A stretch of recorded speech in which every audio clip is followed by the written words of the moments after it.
I am not trying to make this hard. I know that we are doing something a little different from the regular Sunday samples. Like I said, I don't know if I'm going to do them every week or every other week. I am going to try and stick to a normal schedule.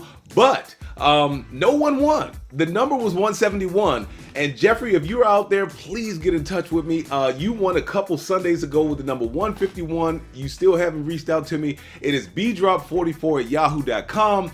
But anyway, for the guys and girls who want to win a hat, there's still an opportunity. So we're going to go ahead and put another drawing up. So go ahead and enter the number between 100 and 180. Since we switched it up from a Sample Sunday video, we're going to switch up the count between 100 and 180 in the comments with the word hat to get yourself a Bourbon Drop hat.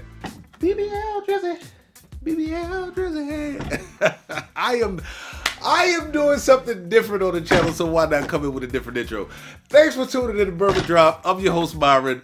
Today, we have the first tequila that I've ever had on the Bourbon Drop channel. Let's get it. Bottle drop, bottle drop, bottle drop.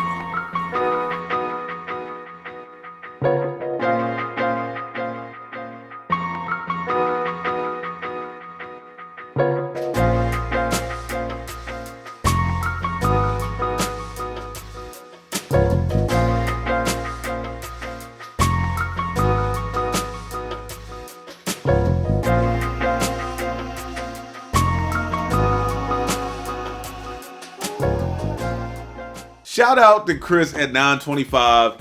When I was in his store picking up some bottles, that was the same day that I picked up my Old Forester Green Label. He asked me how I felt about tequila. I told him I wasn't a big fan. I have sampled tequila before. You know, buddies want to take shots and things like that, but I am not a big fan of tequila. You know, I've come a long way from rum and coke to vodka and grapefruit, then vodka and cranberry to bourbon, and just kind of never looked back.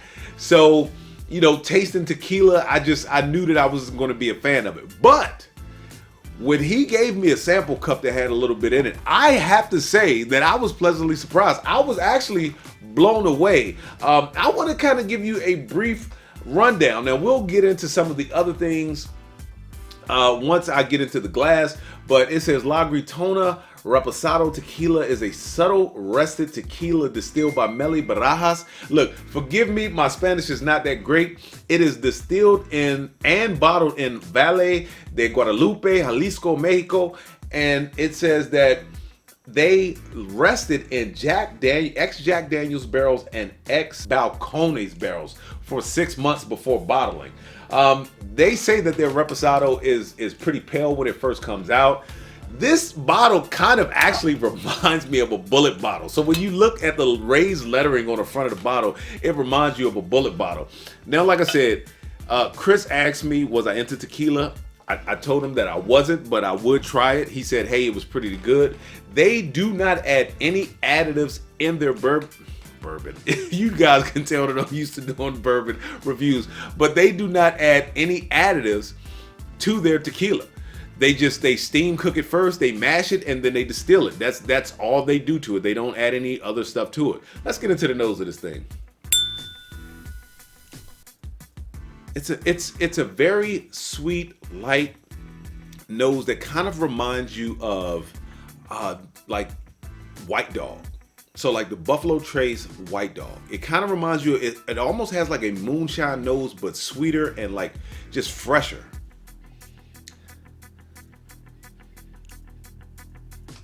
I don't pick up any of that Jack. Now, they say that they use the barrels over and over. So the Balcones barrels and the Jack barrels, they use them over and over. They say they really try to use those barrels to kind of soften their Reposado. They say they don't really like to impart any flavors from any of the Jack or any of the Balcones. They just use it to really soften those, I guess, harsher notes from that, you know, that distilled agave.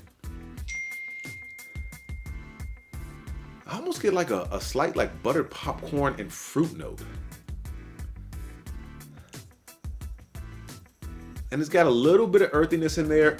It comes in at, I want to say 80 proof. Yep, comes in at 80 proof, so it's not stinging me with any ethanol. Let's get into the palate.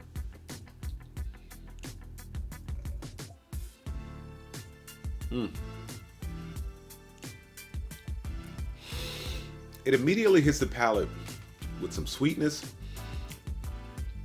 And then it's like a fruity sweetness, very light fruity sweetness, almost like sugar water too. So if you've ever been a kid and you've ever like, as kids, we do kind of dumb things sometimes. You know, you just want to make something sweet, put a little bit of sugar and water, mix it up. I didn't do it a lot as a kid, but that's kind of what it gives me. Almost like a lightly sweetened tea. Yeah, the nose has gotten, oh man, the nose has actually gotten richer. With more of almost like a caramel note in the nose. Still earthy, and that like buttery popcorn note. Yeah, that, and like almost like fresh, this might sound weird, but almost like fresh dirt. Not tasting like fresh dirt, but smells almost like fresh dirt. So like a caramel, a buttery popcorn, like a fresh dirt, fresh breeze. That's really nice on the nose, man. Back into the palate, because I was picking up some black pepper just before I got back into the nose.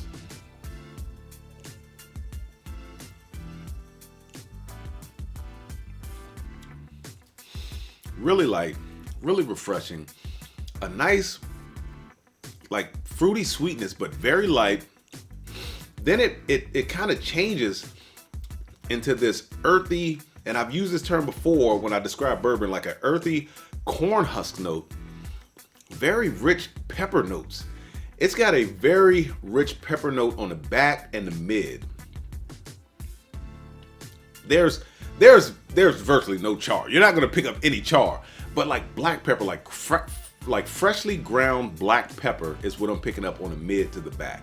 Still, some of that sweetness is picking up. That's why I say this is a bourbon drinker's tequila, man, because it kind of comes in on the nose, kind of like White Dog. Then you pick up like a caramel scent in it.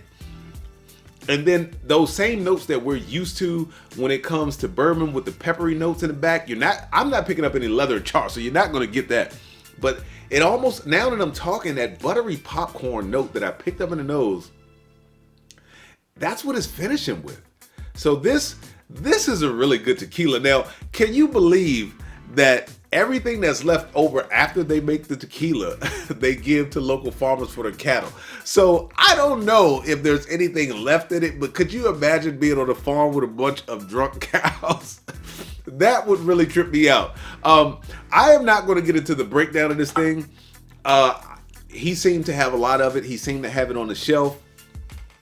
I'm not really a big tequila guy. However, this is a tequila that I do think is worth picking up. And with that being said, let the whiskey flow. Never run out unless you head it to a drop. Until next time.